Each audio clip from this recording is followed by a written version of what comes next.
what does early stage mean? Probably someone with 5 to about 20, 25, 30 employees who are still ideating their product, who are still trying to facilitate and understand how to go to market from the GTM strategy to really understand it.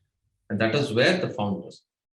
Now, once the founder really has an understanding of all these, and he is moved away from breaking the barrier of having 25, 30 and more employees, the complexity of the organization would start to evolve and change, because he's put a very strong fundamental on the transaction piece, because governance and compliance is as critical and as important. You can outsource it, while it is also important in fundraising.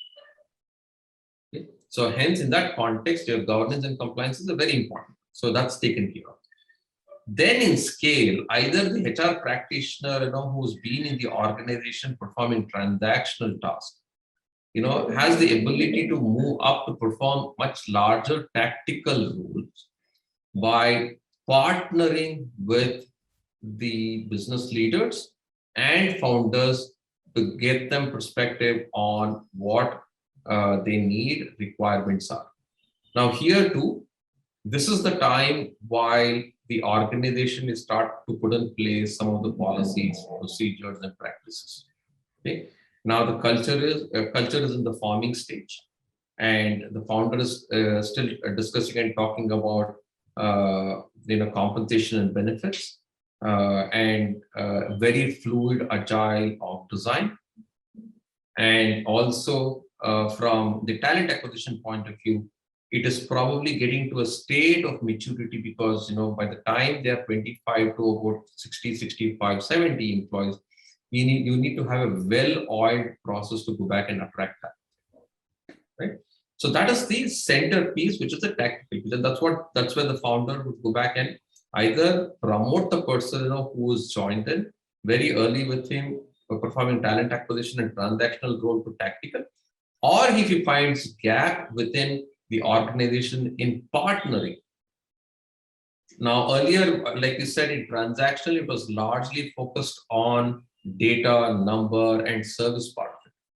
Now the second layer would start to move into partnering, understanding, and probably giving more insights and more support to the founder in dealing with human issues, human partnering issues, conflicts, and some basic understanding of ethics and well-being and so on and so forth.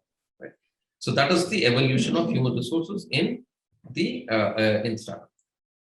Now, once the startup has single product, they have the GTM, then they are moving from one country, from one product to multiple products.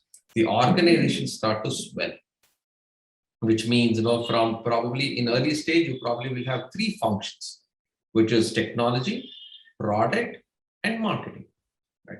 Now, if you're a consumer company, you will have 2 more, which is logistics into the thing. Now, once you become a little bigger, 25 and more, then you'll start to add marketing function. You'll also start to add finance function. And then as and when the organization becomes more than 120, 150, now there's also a clear distinction. SaaS companies would go from the numbers which I said, while the consumer-driven companies, while you have logistics, you have supply chain, all these companies will have a lot of feet on street people who are driving business or propelling business on the ground. There, the number could be 5, 10, 15 times much more higher than the numbers which I indicated. So you've understood transaction and tactical.